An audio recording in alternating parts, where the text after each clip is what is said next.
बिस्मिल्लाहिर्रहमानिर्रहीम। इय्याका नअबुदु व इय्याका नस्तईन। शाह फैसल कॉलोनी के शहरियों, फैमिलीज, इतनी तादाद में आपको खुशामदीद कहता हूं।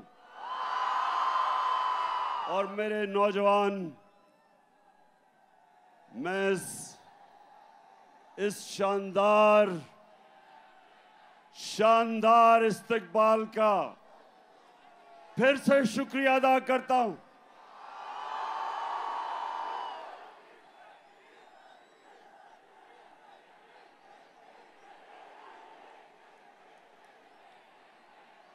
जब मेरी हुकूमत हटाई गई, एक बैरूनी साजिश के तहत मेरी हुकूमत हटाई गई, तो जो दूसरा जलसा था वो मैं कराची करने आया, क्योंकि मुझे पता था कि इस मुल्क में सियासी तहरीकें हमेशा कराची से शुरू हुई।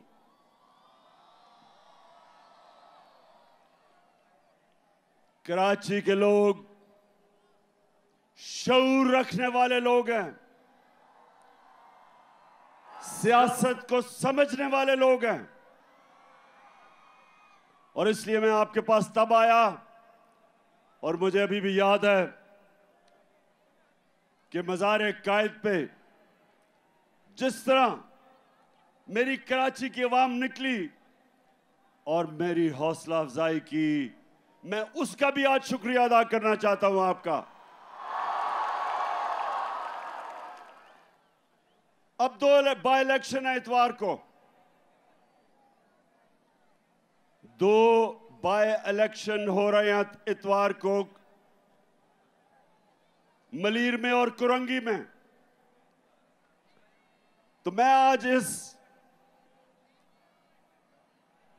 इधर शाह फैसल कॉलोनी में खड़े होके सारे पाकिस्तान को कह रहा हूं, सारे मुल्क को मैं आज पैगाम दे रहा हूं कि ये इलेक्शन नहीं हो रहे, ये मुल्क का रेफरेंडम हो रहा है। ये मुल्क का फैसला होने जा रहा है। मेरे पाकिस्तानियों, एक मुल्क जो अल्लाह ने हमें एक तोहफा दिया था पाकिस्तान का, वो आज एक फैसला कुन वक्त पे खड़ा है। एक तरफ पाकिस्तान के बड़े बड़े डाकू जो 30 साल से इस मुल्क को लूट रहे हैं, चोरी करते हैं, और जब एहतसाब होने लगता है बाहर भाग जाते हैं, फिर डील करते हैं, एनआरओ लेके वापस आ जाते हैं, फिर लूटते हैं, फिर जब एहतसाब होने लगता है फिर बाहर भाग जाते हैं, एनआरओ लेके वापस आते हैं। ये अमीर तरीन होते जा रहे हैं, कौम मकरूज होती जा रही है। जब से ये आए हैं 6 महीने में, और कराची के लोगों, आप शऊर रखने वाले लोगों, ये पाकिस्तान का फाइनेंशियल कैपिटल है। कराची ऊपर जाता है तो पाकिस्तान ऊपर जाता है।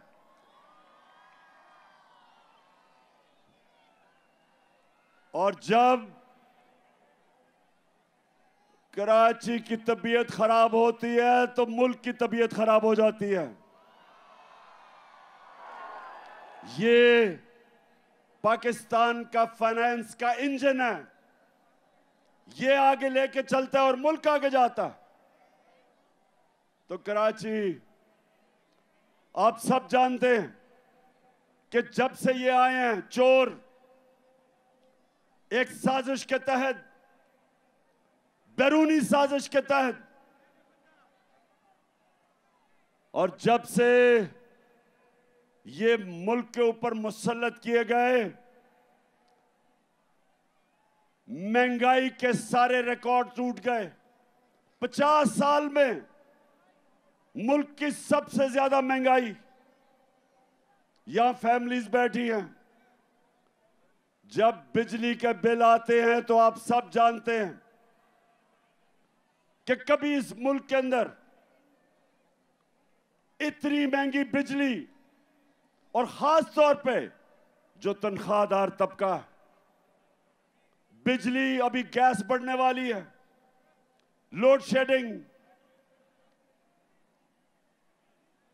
पेट्रोल और डीजल 150 लीटर।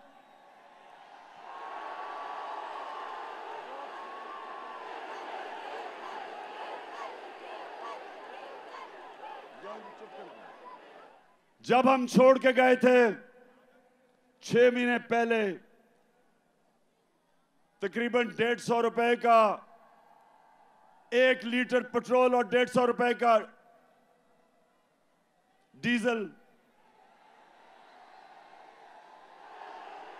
ठीक कह रहे हो, फजलुर रहमान भी 150 रुपए का था।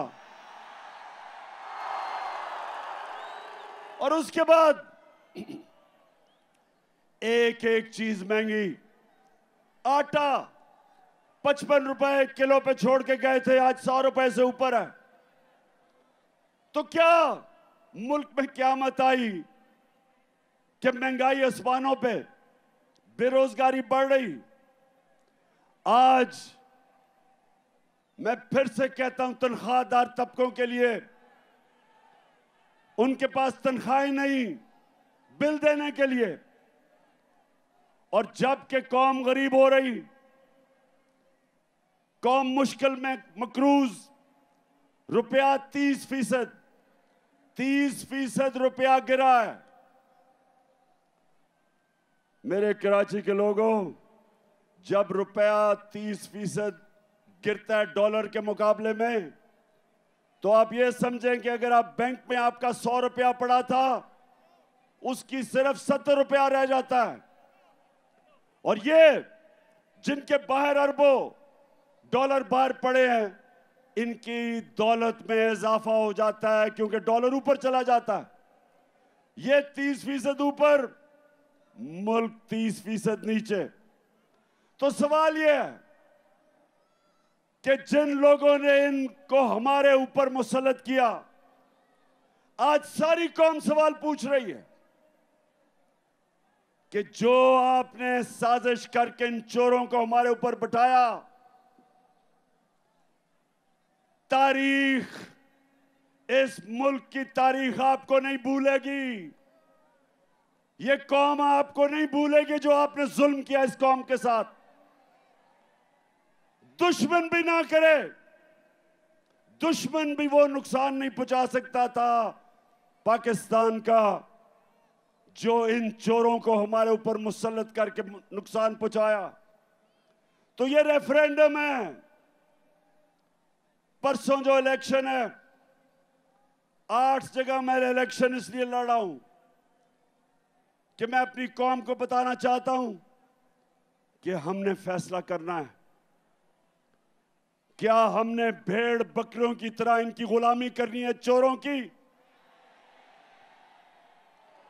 या एक आजाद कौम की तरह, एक खुददार कौम की तरह अपने पैर पे खड़ा होना है, हकीकी आजादी लेनी है अपनी।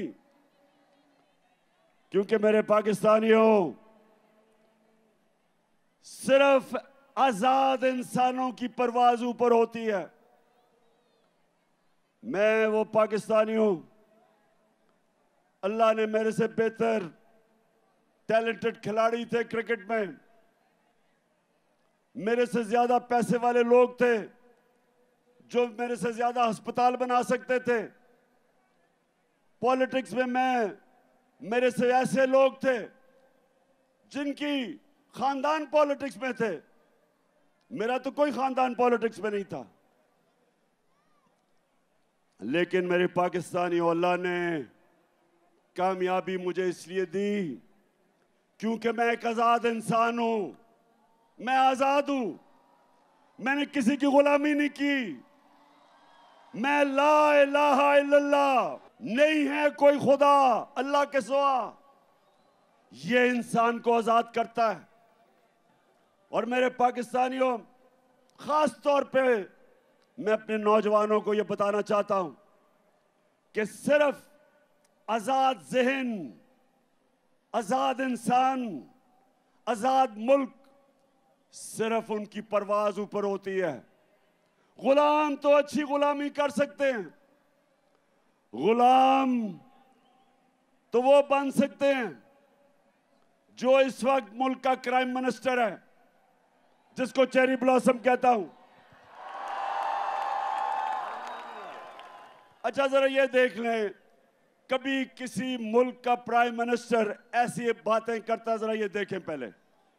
मैं सऊदी अरब से होके आया हूँ, मैं यूएई के होके, अभी मैं तुर्की होके आया हूँ, और मैंने उन भाइयों को कहा कि आप हमारे बड़े अजीम भाई हैं, हमेशा आपने हमारी मदद की।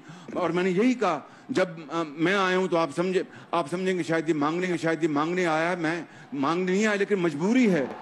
जिस तरह माजी में 75 साल में आपने हमारा हाथ बटाया है, कुछ अर्सा आप हाथ बटा। मैंने कहा मैं वादा करता हूँ कि इंशाअल्लाह हम पूरी कौम, हम मिलकर दिन रात मेहनत करेंगे, पसीना कराएंगे, अपने पाँव पे खड़े होंगे।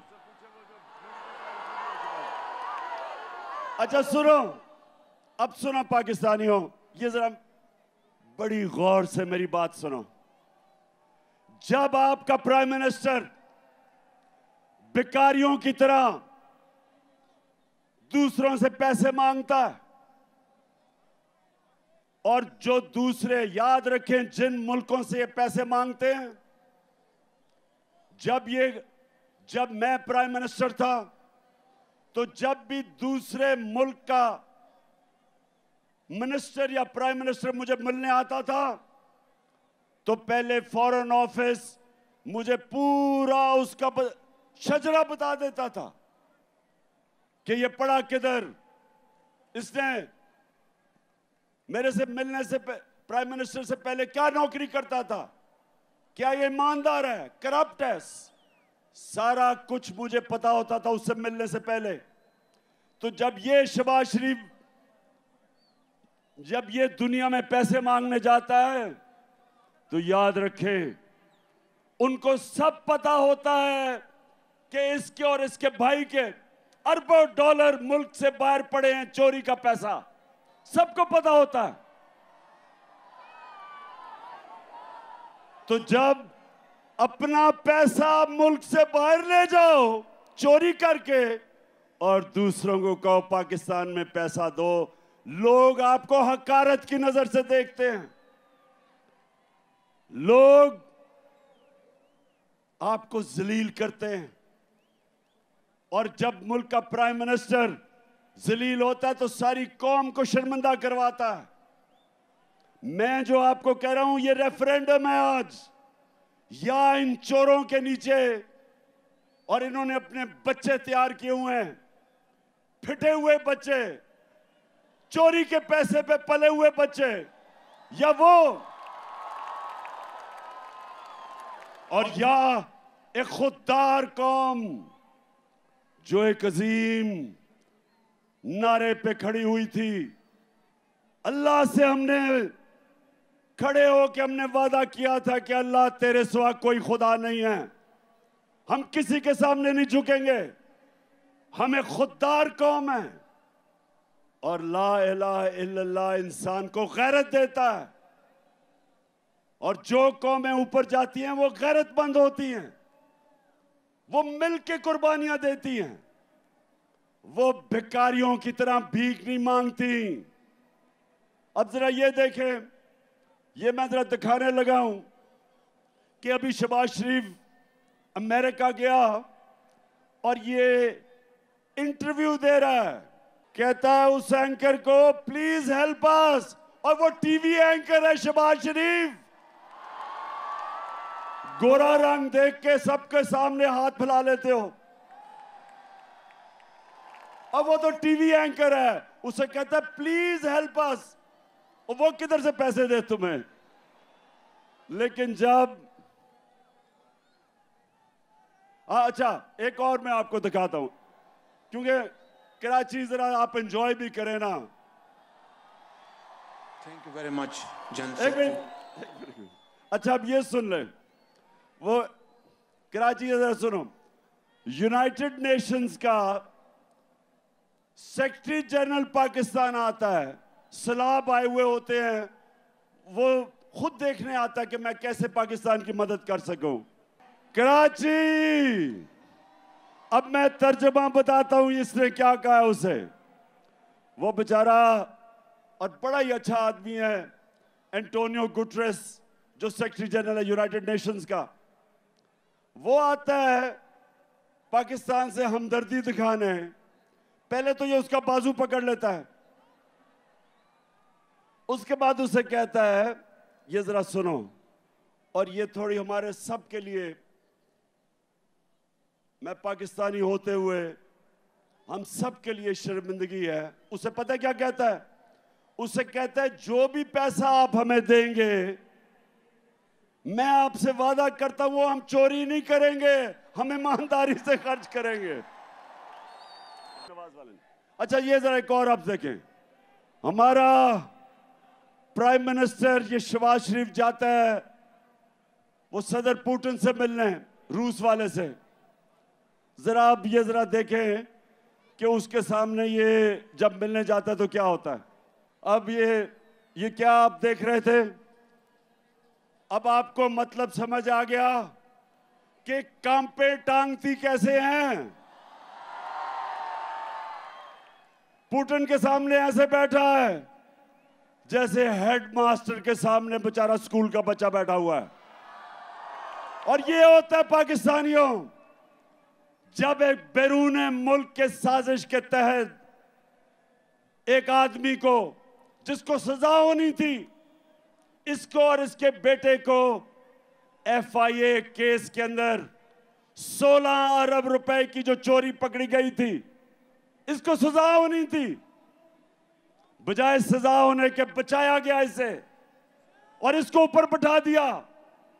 और इससे आज पाकिस्तान को उधर पहुंचाया जिधर ये खुद अमेरिका में कह रहा है कि अब हम अपने कर्जे वापस नहीं कर सकेंगे। वो जो भी इंटरव्यू दे रहा था कि हमारी मदद करो, हम अपने कर्जे वापस नहीं कर सकते। तो कौन सी क़यामत आई थी 6 महीने पहले?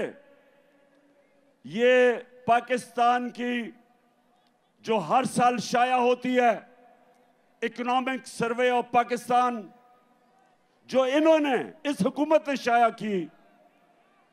कराची गौर से सुनो, आप शऊर वाले लोग हो। इकोनॉमिक सर्वे के मुताबिक 17 साल के बाद हमारे आखिरी 2 सालों में पाकिस्तान की जो ग्रोथ रेट, मतलब कि जो हमारी माइशत तरक्की कर रही थी, वो 17 साल के बाद बेहतरीन परफॉर्मेंस थी। 5.7% और 6%। ये 17 साल के बाद हमारी इकोनॉमी बेहतरीन परफॉर्मेंस कर रही थी। वर्ल्ड बैंक के मुताबिक सारे बर्रे सगीर में सबसे ज्यादा रोजगार जिस मुल्क में था कोरोना के बाद, वो पाकिस्तान में था। World Economic Forum, World Health Organization, the Economist, दुनिया के इदारों ने तस्लीम किया कि पाकिस्तान वो 3 मुल्कों में था जिसने सबसे बेहतरीन तरीके से कोरोना से अपने लोगों को भी बचाया, अपनी माइशत को भी बचाया, अपने गरीबों को बचाया। ये इंटरनेशनली माना कि पाकिस्तान का जो एहसास का प्रोग्राम था, जिसमें हमने अपने गरीबों को कोरोना की लॉकडाउन की तबाही से बचाया, ये दुनिया ने माना। तो मैं फिर से सवाल पूछता हूं कि ये साजिश जिन्होंने करके इन चोरों को हमारे ऊपर मुसल्लत किया था, तारीख आपको नहीं भूलेगी। ये कौम जो मुश्किलात का सामना कर रही है नहीं भूलेगी। और इंशाअल्लाह जो मैं आपसे सबसे उम्मीद रखता हूं, ये जो परसों बाय इलेक्शन आ रहे हैं, इस इलेक्शन के अंदर कौम ने रेफरेंडम करना है, बताना है कि हम इस इंपोर्टेड हुकूमत को मंजूर नहीं करते। हम इन चोरों को जो 30 साल से दो बड़े बड़े डाकू खानदान जो चोरी करके पैसा बाहर लेके जा रहे थे, हम कभी इनको कबूल नहीं करेंगे। और मैं इसके साथ आज सबको बता दूं कि इंशाअल्लाह इस मुल्क की तारीख का सबसे बड़ा जो मैं मार्च करने लगा हूं, जिसकी मैं कॉल देने लगा हूं, इस मुल्क की सबसे बड़ी मुजाहरा होगा। इस मुल्क की तारीख, अवाम का समुंदर निकलेगा हमारे साथ और सबको बताएगा, सारों को पैगाम देगा इस मुल्क में कि कौम किधर खड़ी है आज, कि कौम इसको सियासत नहीं समझ रही, हम अपनी हकीकी आजादी की जहाद समझ रहे हैं। और कराची, आप तो माशाल्लाह वो लोग हो जो हमेशा, जिस तरह मैंने शुरू में कहा, सारी सियासी तहरीकें जो शुरू होती थी हमेशा कराची से शुरू होती थी। और अब जो मैं, हमारे साथ ही बैठते थे एमक्यूएम वाले, मैं एमक्यूएम से पूछता हूं कि क्या अब आप खुश हैं जरदारी के साथ बैठ के? क्या वो आपके मसले हल कर दिए? क्या जरदारी ने कराची के मसले हल कर दिए? बताएं, कराची बताओ। हमारी हुकूमत थी, हमारी हुकूमत फेडरल गवर्नमेंट में थी, सिंध में हमारी हुकूमत नहीं थी। उसके बावजूद हमने कराची सर्कुलर रेलवे का शुरू किया, एक्निक से पास किया, हमने ग्रीन लाइन शुरू की, बस सर्विस। और जो सबसे बड़ा कराची का मसला है पानी का, K4 जो 15 साल से रुका हुआ था, वो हमने शुरू किया ताकि कराची के लोगों को पानी मिले। तो कराची इंशाअल्लाह जो मुझे नजर आ रहा है, 26 साल से मैं जद्दोजहद कर रहा हूं, मुझे पहली दफा नजर आ रहा है कि अंदरूने सिंध के लोग वो भी हकीकी आजादी के लिए तैयार बैठे हैं। इंशाअल्लाह अंदरूने सिंध के लोग तैयार हो जाओ। मैं ये मार्च से फारिग हो लूं, मेरा फिर पूरा रुख अंदरूने सिंध पे है और फिर कराची भी आऊंगा। और मेरा ये अज़म है कि ये जो जरदारी माफिया जिसने अंदरूने सिंध के लोगों को गुलाम बनाया हुआ है, मेरे सिंधी भाइयों तैयार हो जाओ। इंशाअल्लाह मैं जब तक सिंध में अब दौरा करूंगा, एक एक डिस्ट्रिक्ट में जाऊंगा, अपने सिंध के लोगों को खड़ा करूंगा और ये अजाब, ये जो बीमारी लगी हुई है जरदारी की सिंध को, ये इंशाअल्लाह इससे आजाद करेंगे। अच्छा, आप कराची, अभी मैं जरा एक दो और आपको वीडियोस दिखाना चाहता हूं। मैं जरा अब गौर से आपने वीडियो देखनी है। मैं इसलिए बार बार दिखाता हूं हर जलसे में क्योंकि अभी मरियम कहती कि ओहो मैं तो बेकसूर थी और मैं बाइज्जत बरी हो गई हूं। उधर इसहाक डार कहता है मैं बाइज्जत बरी हो गया हूं। अब नवाज शरीफ बाइज्जत बरी हो जाएगा और इस NRO 2 में जरदारी भी बाइज्जत बरी हो जाएगा। सिर्फ बेचारे छोटे छोटे चोर पकड़े जाएंगे पाकिस्तान में। सिर्फ वो साइकिल चोर, स्कूटर चोर, मोटरसाइकिल चोर बेचारे, उनके अलावा कोई बड़ा डाकू इस निजाम के अंदर नहीं पकड़ा जाएगा। तो जब मरियम कहती है, अब आपने गौर से देखना, ये मरियम कहती है जी मेरे से तो बड़ा जुल्म हुआ, मैं तो बेकसूर हूं।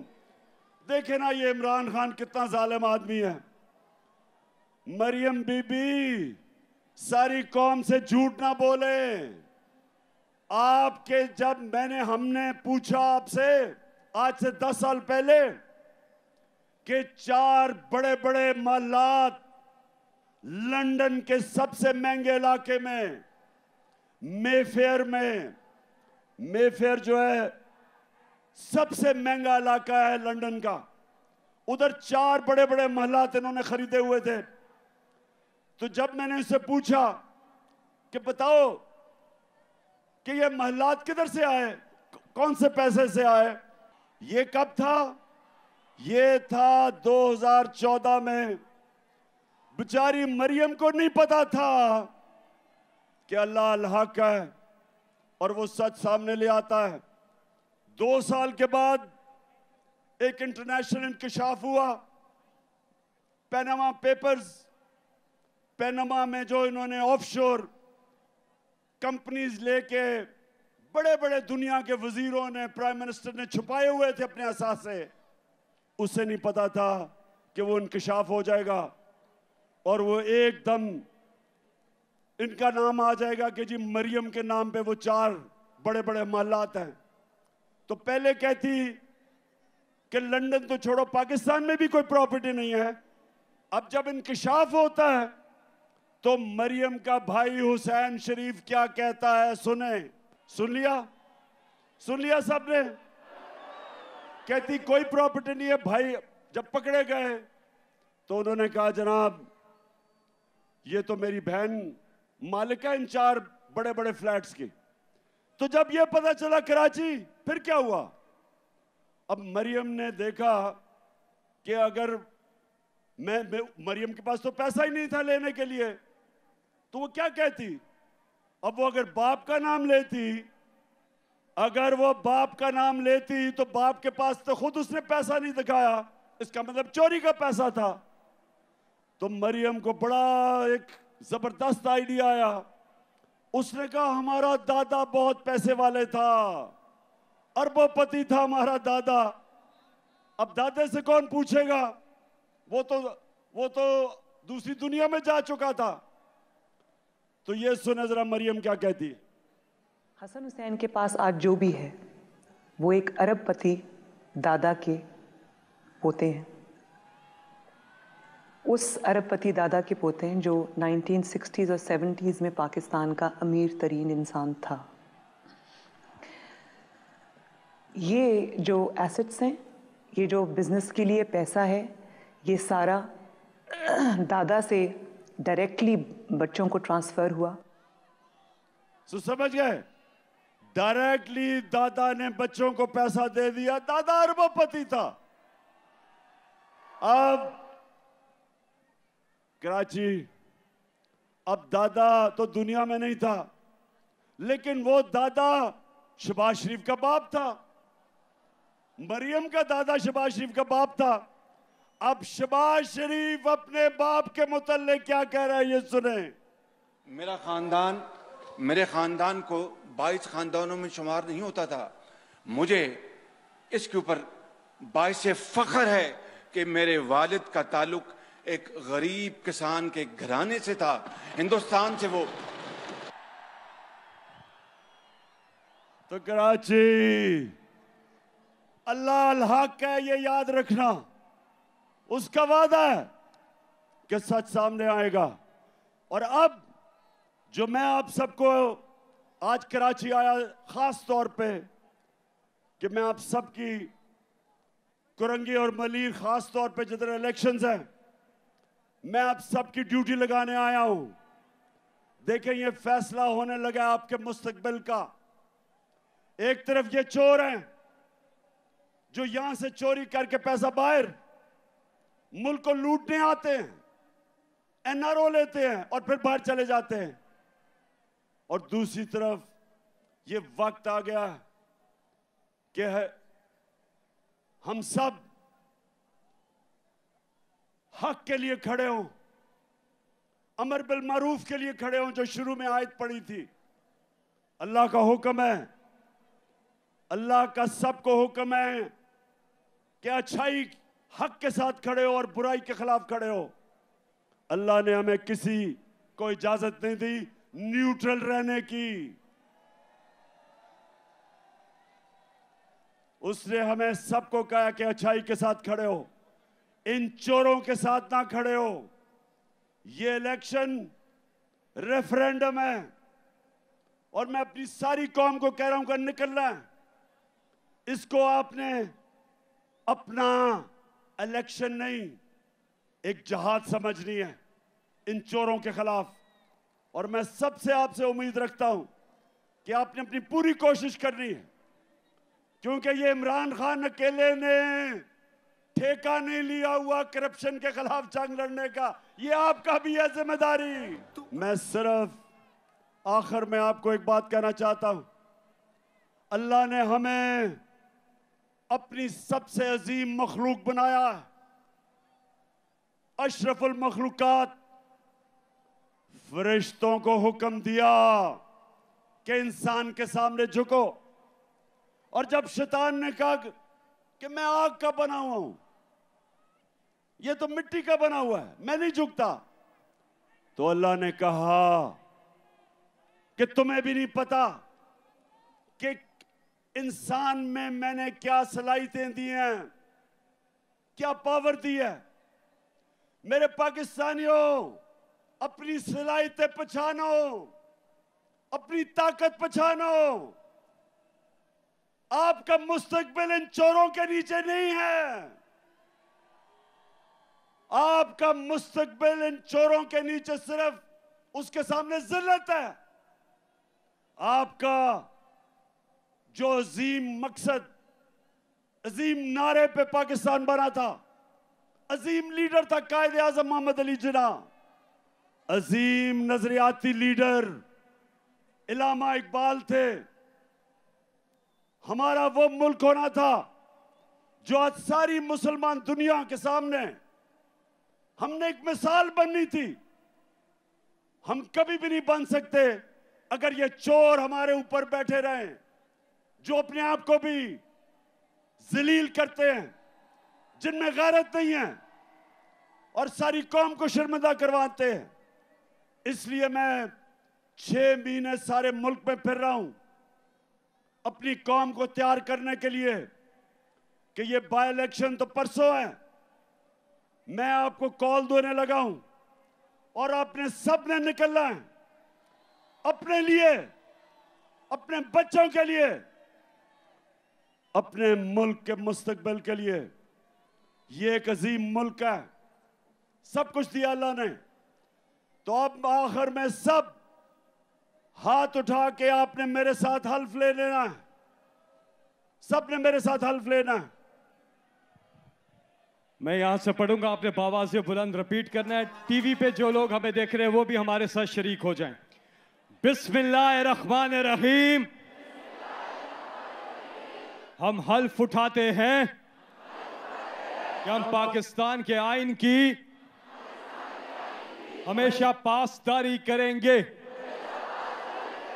हम पाकिस्तान की खुद मुख्तारी का तहफ़्फ़ुज़ करेंगे कि हम कभी भी अल्लाह के सिवा किसी के सामने नहीं झुकेंगे और हम पाकिस्तान की हकीकी आज़ादी के इस जिहाद में आखिर तक इमरान खान के शाना बशाना